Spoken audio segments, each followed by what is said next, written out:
어느 요양병원에서 한 노인이 사라졌다. 밤 9시 32분 5층 병실 문이 열렸다. 센서는 정확히 작동했다. 3분 뒤 복도 CCTV에 그가 홀로 걷는 모습이 포착됐다. 그리고 그 이후 그 어떤 카메라도 그를 기록하지 않았다. 외부 출입구를 통과한 흔적은 없었다. 비상문 센서는 작동하지 않았다. 하지만 22시 14분 그 문에서 미세 진동이 감지됐다. 다음 날 아침 병원 반경 500m를 수색했지만 아무것도 발견되지 않았다. 79세 남성은 그렇게 건물 안에서 증발했다. 이것은 기록이 말하는 것과 현실이 보여주는 것 사이의 공백에 관한 이야기다. 그 요양병원은 7층 건물이었다. 1층은 접수와 물리치료실, 2층부터 6층까지는 환자 병실, 7층은 직원 휴게실과 창고였다.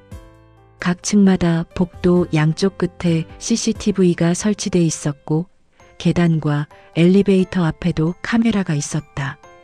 병원 구조는 단순했다. 중앙 복도를 중심으로 양쪽에 병실이 배치돼 있었다. 복도 길이는 약 50m, 한쪽 끝에는 간호사 스테이션, 반대편 끝에는 계단과 엘리베이터가 있었다. 각 병실 문에는 전자식 출입 센서가 달려 있었다. 환자가 문을 열 때마다 중앙 관제실에 기록이 남았다. 배회나 낙상 위험이 있는 환자들을 관리하기 위한 시스템이었다. 밤 10시가 되면 정문은 자동으로 잠겼다. 출입은 직원 카드키로만 가능했다. 후문도 같은 시스템이었다. 비상문은 3곳에 있었는데 평소엔 내부에서만 열 수 있었고 열리면 즉시 경보가 울리는 구조였다. 야간 근무 간호사는 총 3명, 2-3층 담당 1명, 4-5층 담당 1명, 6-7층 담당 1명. 5층 담당 간호사는 21시부터 다음날 아침 7시까지 근무했다. 그녀의 이름은 김미경, 37세였고 이 병원에서 4년째 근무 중이었다. 환자들은 대부분 22시 전후로 취침에 들어갔다. 하지만 일부는 밤늦게까지 복도를 배회하곤 했다. 치매 환자들 중에는 낮과 밤을 혼동하는 경우가 많았다. 간호사들은 이들을 조용히 병실로 안내하는 일에 익숙했다. 사건이 발생한 5층에는 총 24명의 환자가 입원해 있었다. 대부분 70대에서 80대 사이였다. 중증 치매 환자 8명, 경증 치매 환자 11명, 뇌졸중 후유증 환자 5명이었다. 511호실의 79세 남성 환자, 이름은 박종훈. 그는 2년 전 치매 초기 진단을 받았지만 아직 일상 대화는 가능했고 스스로 걷거나 화장실을 이용하는 데 문제가 없었다. 가족들의 증언에 따르면 최근 6개월 사이 증상이 조금씩 악화되긴 했지만 여전히 자신의 이름과 가족들을 기억했다. 평소 그는 밤마다 복도를 천천히 걷곤 했다. 간호사들은 그것을 산책이라고 불렀다. 그는 복도 끝까지 걸어갔다가 다시 병실로 돌아오곤 했다. 보통 10분에서 15분 정도 걸렸다. 간호사 김미경은 그의 이런 습관을 잘 알고 있었고 특별히 제지하지 않았다. 그날 밤도 그랬다. 처음엔 21시 32분 511호실 출입문 센서가 작동했다. 문이 열렸다. 이 기록은 병원 통합 관제 시스템에 자동으로 남았다. 센서 로그에는 511호 박종훈, 퇴실이라고 표시됐다. 그 시각 간호사 김미경은 4층에 있었다. 4층 환자 1명이 호출 버튼을 눌렀고 그녀는 4층 담당 간호사를 도와주러 내려간 참이었다. 4층에서 5층은 같은 담당 구역이라 이런 일이 종종 있었다. 21시 35분 5층 복도 서쪽 끝 CCTV에 박종훈이 찍혔다. 화면 속 그는 천천히 하지만 꾸준히 걷고 있었다. 손에는 아무것도 들지 않았다. 연한 파란색 병원복 차림이었고 갈색 실내화를 신고 있었다. 영상을 자세히 보면 그의 걸음걸이가 평소보다 조금 느렸다. 오른손으로 복도 벽을 가볍게 짚으며 걷고 있었다. 하지만 비틀거리거나 쓰러질 것 같은 모습은 아니었다. 그의 표정은 평온해 보였다. 특별히 서두르거나 주저하는 기색은 없었다. 카메라를 의식하는 듯한 움직임도 없었다. 평소와 같은 산책처럼 보였다. 그는 복도 끝까지 걸어가더니 계단 쪽으로 방향을 틀었다. 21시 35분 47초 CCTV 화면에서 그의 모습이 사라졌다. 이것이 박종훈을 포착한 마지막 영상이었다. 21시 36분부터 21시 38분까지 계단 CCTV는 그 어떤 움직임도 기록하지 않았다. 5층 계단 입구 카메라, 4층과 5층 사이 중간층 카메라, 모두 빈 계단만 보여줬다. 엘리베이터 역시 5층에서 호출된 기록이 없었다. 사실 그는 평소 엘리베이터를 거의 사용하지 않았다.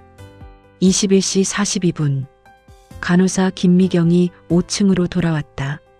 그녀는 간호사 스테이션에서 차트를 정리하다가 복도를 한번 둘러봤다.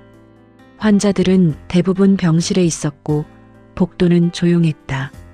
박종훈이 산책 중이라는 것을 알고 있었지만 곧 돌아오겠거니 생각했다. 22시 10분 정기 순회 시간이었다. 김미경은 각 병실을 차례로 확인하기 시작했다. 환자들이 제대로 누워 있는지, 낙상 위험은 없는지 체크했다. 511호실 문을 열었을 때 그녀는 처음엔 박종훈이 화장실에 있거나 침대에 누워 있을 거라 생각했다. 하지만 병실은 비어 있었다. 침대 위 이불은 깔끔하게 정돈돼 있었다. 베개도 그대로였다. 침대 옆 탁자 위에는 물컵과 안경, 그리고 가족 사진이 놓여 있었다. 개인 물품함도 열려 있지 않았다. 창문은 닫혀 있었고 잠금 장치도 걸려 있었다. 화장실을 확인했지만 아무도 없었다. 김미경은 복도로 나와 주변을 둘러봤다.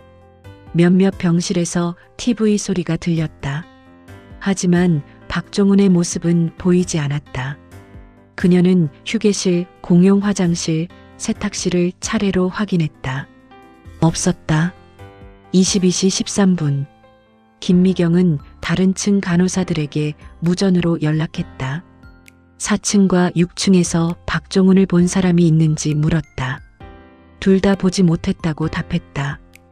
22시 15분 병원 야간 당직 관리자에게 보고가 들어갔다. 건물 전체 수색이 시작됐다. 하지만 박종훈은 어디에도 없었다. 기록은 명확했다.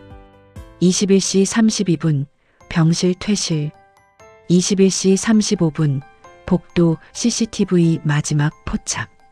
그 사이 3분, 그리고 그 이후 40분 동안 그 어떤 센서도 카메라도 그를 기록하지 않았다. 문제는 여기서 시작됐다.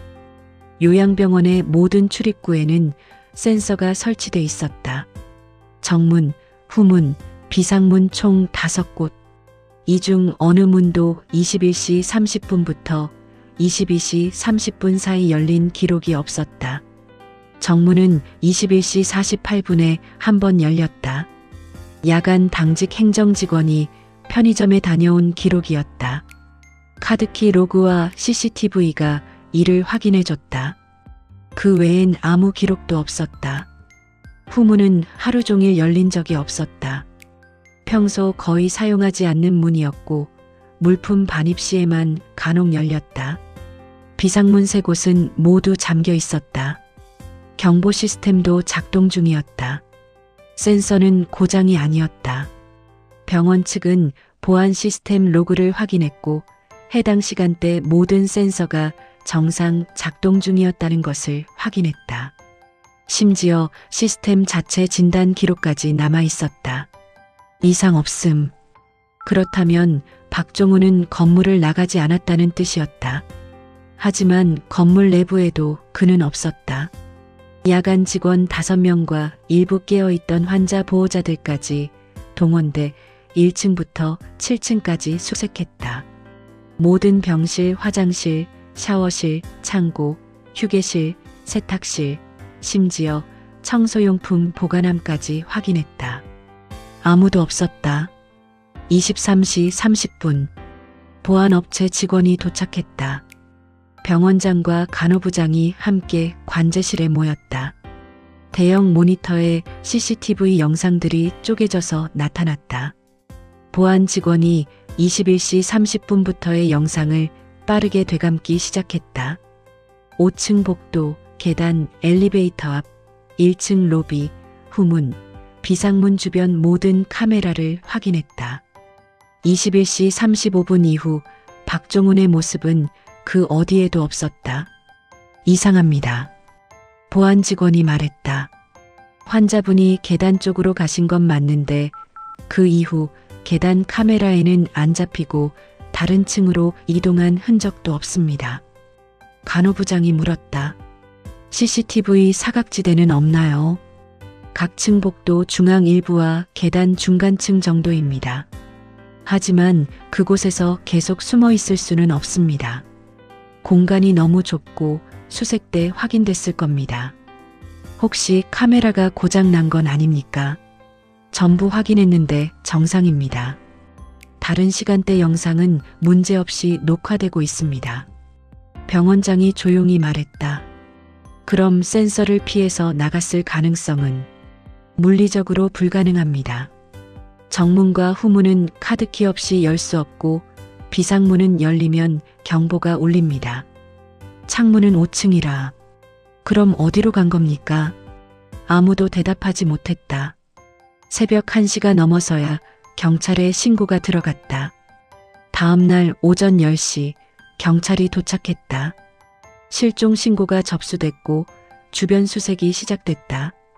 병원 인근 산책로, 공원, 버스 정류장, 주택가 골목까지 확인했지만 목격자는 없었다. 인근 상가의 CCTV에도 박종훈과 닮은 사람은 찍히지 않았다. 오후 2시 경찰은 병원 내부 CCTV 영상을 전수조사하기 시작했다. 담당 형사는 2명이었다. 주임 형사 이재훈과 후배 형사 정민수. 이재훈은 15년 경력의 베테랑이었고 실종 사건을 여러 번 다뤄본 경험이 있었다. 그들은 관제실에서 21시부터 23시까지의 모든 영상을 프레임 단위로 확인했다. 5층뿐 아니라 전층 카메라를 다 봤다. 그리고 한 가지 이상한 점을 발견했다. 21시 35분부터 21시 38분 사이 5층 계단 CCTV에 3차례의 프레임 드롭이 발생했다. 각각 10초씩 21시 35분 18초부터 28초까지 화면이 정지된 것처럼 보이다가 갑자기 다음 장면으로 넘어갔다. 21시 36분 42초부터 52초까지 역시 같은 현상. 21시 37분 10초부터 20초까지 세 번째 공백. 총 30초간 영상이 끊겼다. 정민수가 물었다. 기술적 결함 아닙니까? 보안업체 기술자가 고개를 저었다. 다른 카메라는 같은 시간대에 정상입니다. 5층 복도 카메라, 4층 계단 카메라, 6층 계단 카메라 전부 문제 없습니다. 유독 5층 계단 카메라만 이 시간대에 네트워크 문제일 수도 있지 않습니까? 모든 카메라가 같은 네트워크를 쓰는데 다른 곳은 이상이 없습니다. 이재훈이 화면을 멈추고 자세히 들여다봤다. 프레임 드롭 직전 화면을 보세요. 뭔가 움직이는 것 같지 않습니까? 기술자가 화면을 확대했다. 21시 35분 17초 계단 상단 모서리 부분에 희미한 그림자 같은 것이 보였다. 하지만 선명하지 않았다.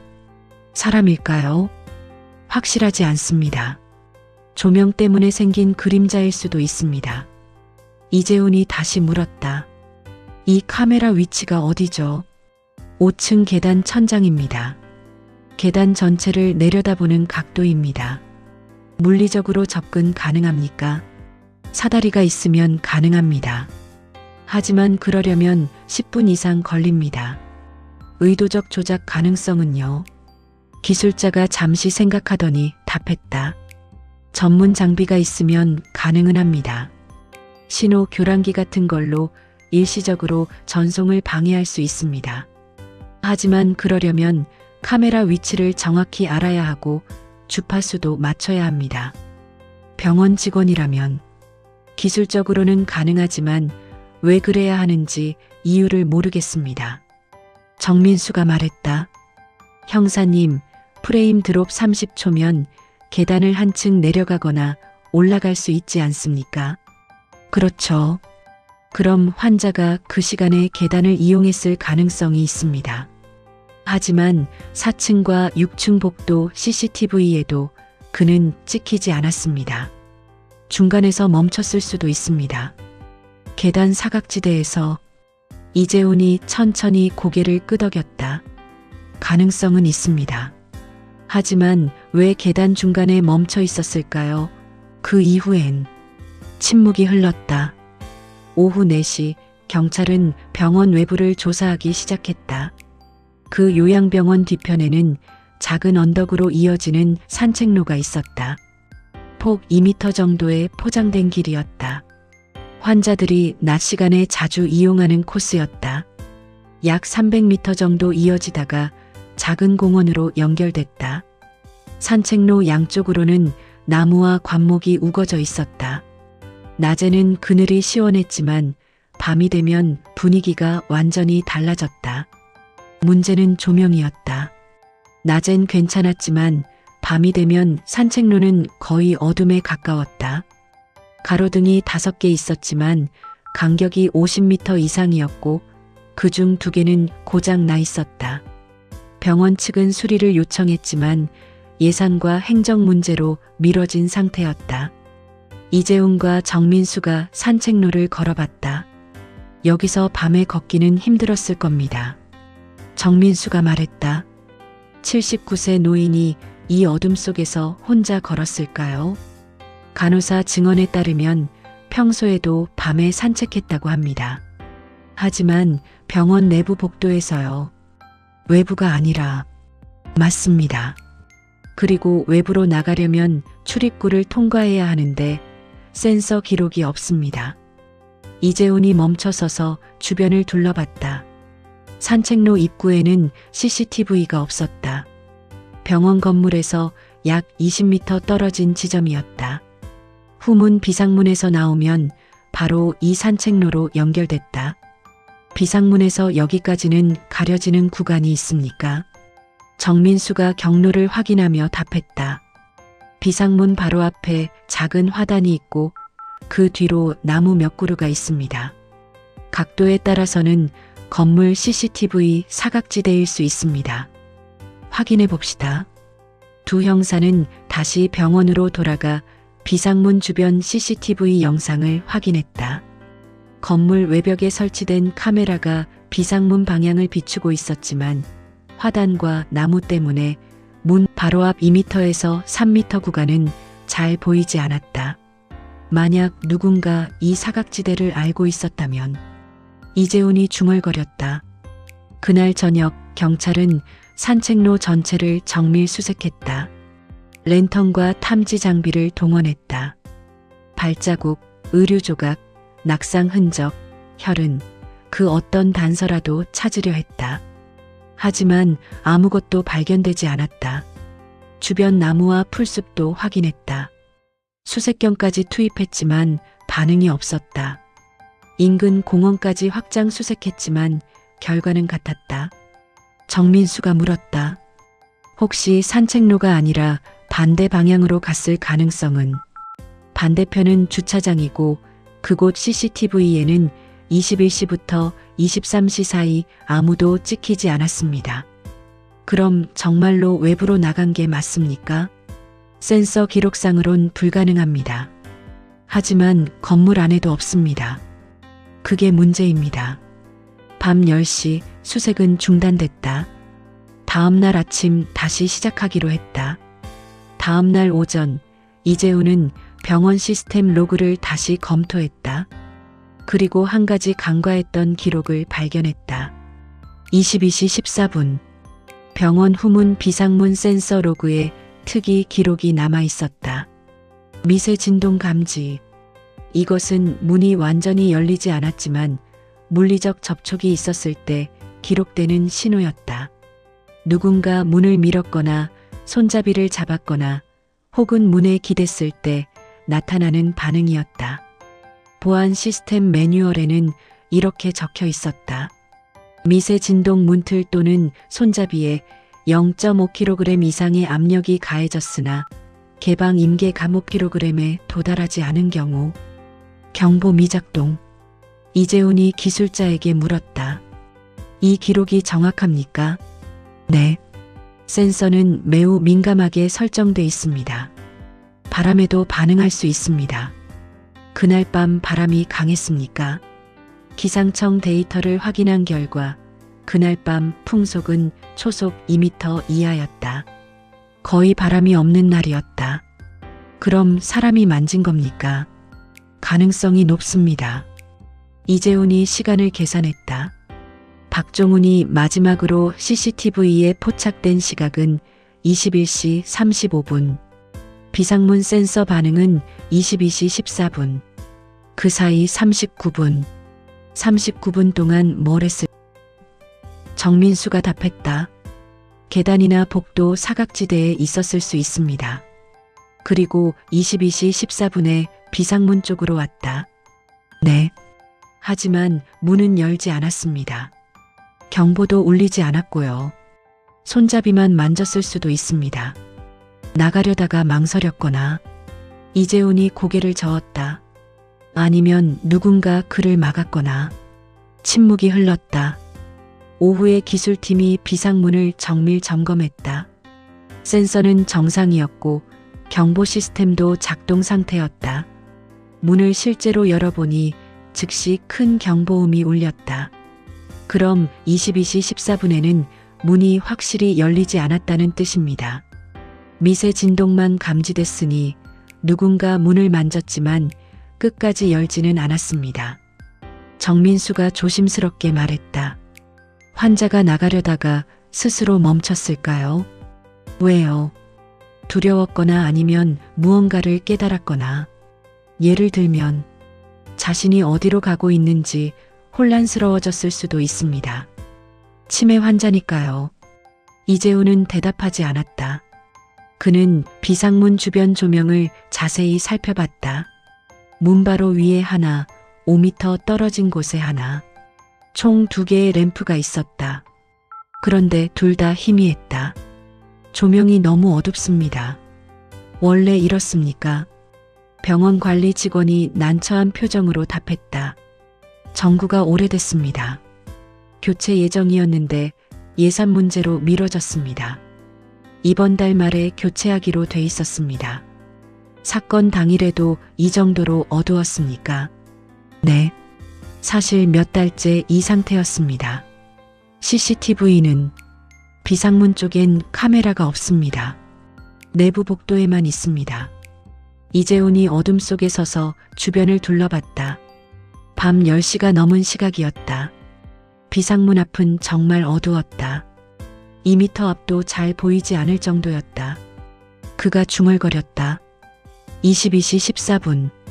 어두운 비상문 앞. 누군가 문을 만졌다. 하지만 열지 않았다. 정민수가 덧붙였다. 그리고 그 이후로 환자는 완전히 사라졌다. 사흘째 경찰은 몇 가지 시나리오를 정리했다. 첫 번째 가능성 자발적 이탈. 박종훈이 스스로 병원을 빠져나갔을 가능성. 하지만 출입구 센서 기록은 이를 부정했다.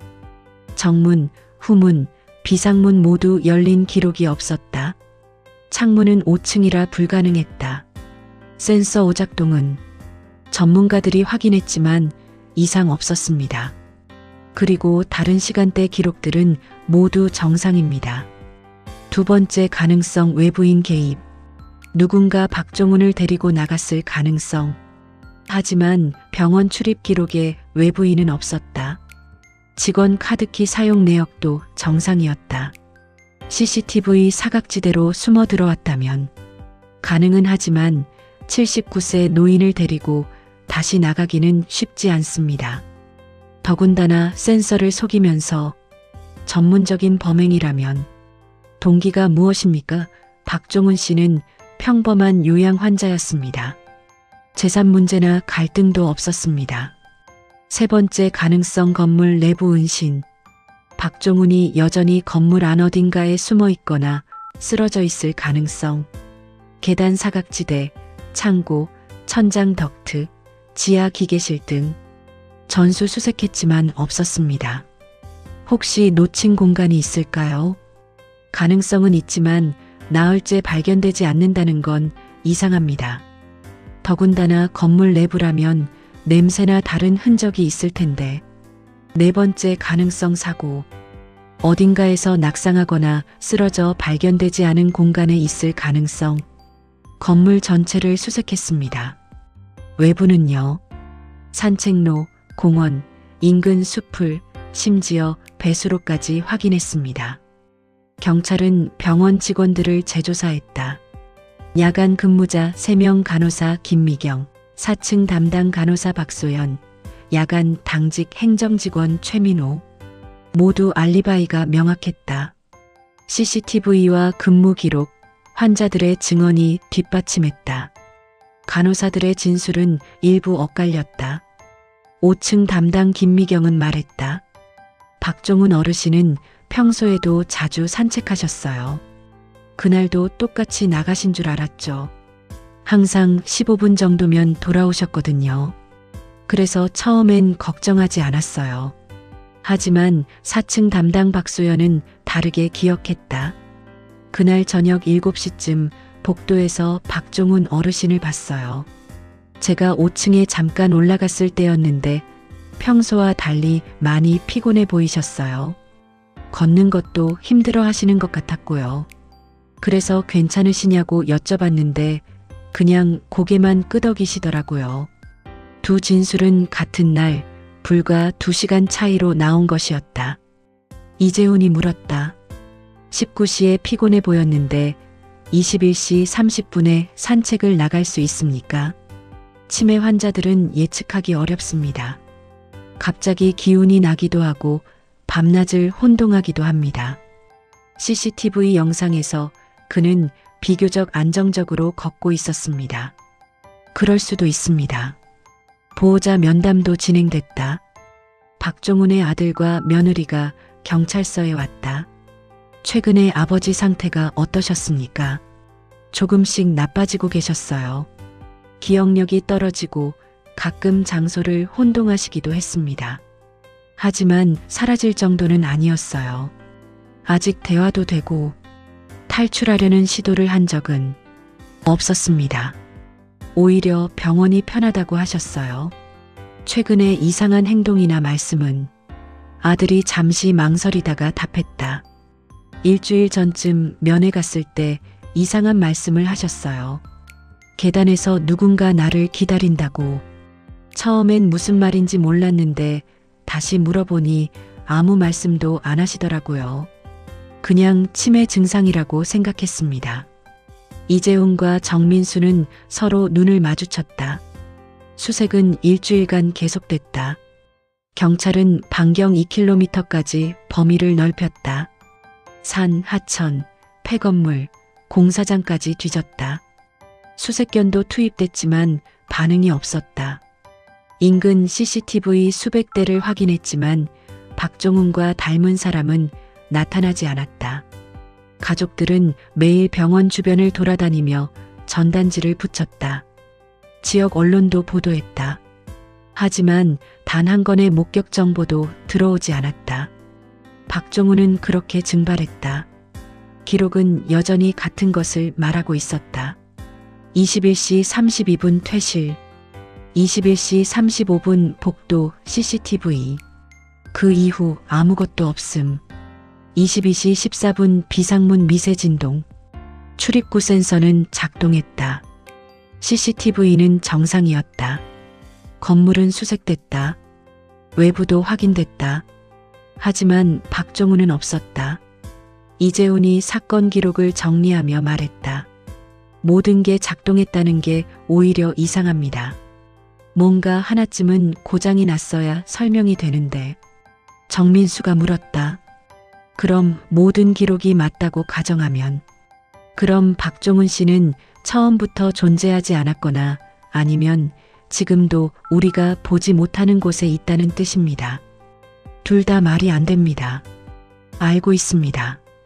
계단 CCTV에 30초 공백, 21시 35분 18초, 36분 42초, 37분 10초, 세 번의 프레임 드롭은 우연일까, 의도일까? 22시 14분 비상문의 미세 진동. 누가 그 문을 만졌을까? 박종훈이었을까? 아니면 다른 누군가였을까? 어두운 산책로, 고장난 가로등, CCTV가 없는 사각지대. 계단에서 누군가 나를 기다린다. 일주일 전 박종훈이 아들에게 한 말. 그것은 치매로 인한 망상이었을까? 아니면 다른 무언가를 본 것이었을까? 이 모든 것이 무엇을 의미하는지 아무도 확신하지 못했다. 병원은 보안 시스템을 전면 재점검했다. CCTV를 20대 추가로 설치했다. 비상문 센서를 업그레이드했고 야간 근무 인력도 늘렸다. 산책로에 조명을 추가로 달았다. 하지만 그것으로 박종훈이 돌아오지는 않았다. 3개월 뒤 수사는 미제 사건으로 종결됐다. 공식 기록엔 이렇게 남았다. 요양병원 환자 실종, 행방 확인 불가, 사건 경위 미상. 그리고 이 질문들만이 남았다. 계단 CCTV는 왜 정확히 그 시간 3번이나 끊겼을까? 22시 14분 어두운 비상문 앞에 있던 것은 정말 박종훈이었을까? 그는 문을 열려고 했던 걸까? 아니면 누군가를 기다리고 있었던 걸까? 산책로의 어둠 속에서 무슨 일이 있었을까? 혹은 그는 애초에 그곳까지 가지 못했던 걸까? 답은 여전히 어둠 속에 있다. 기록과 현실 사이의 공백. 작동하는 센서와 사라진 사람. 이 사건은 우리에게 묻는다. 우리가 믿는 기록이란 무엇인가? 카메라가 보지 못한 것은 존재하지 않는 것인가? 센서가 감지하지 못한 움직임은 일어나지 않은 것인가? 79세 박종훈은 지금 어디에 있을까? 여전히 그 건물 어딘가에 있을까? 아니면 우리가 상상하지 못한 방식으로 빠져나갔을까? 혹은 애초에 모든 것이 우리가 생각하는 것과 다른 이야기였을까? 계단에서 누군가 나를 기다린다. 그가 남긴 마지막 말의 의미는 무엇이었을까? 답은 없다. 다만 질문만이 그 어두운 복도 끝에서 여전히 메아리치고 있다. 이 이야기가 궁금하셨다면 구독과 좋아요 부탁드립니다. 그리고 여러분이 생각하는 가능성을 댓글로 남겨주세요. 우리가 놓친 단서가 있을지도 모릅니다.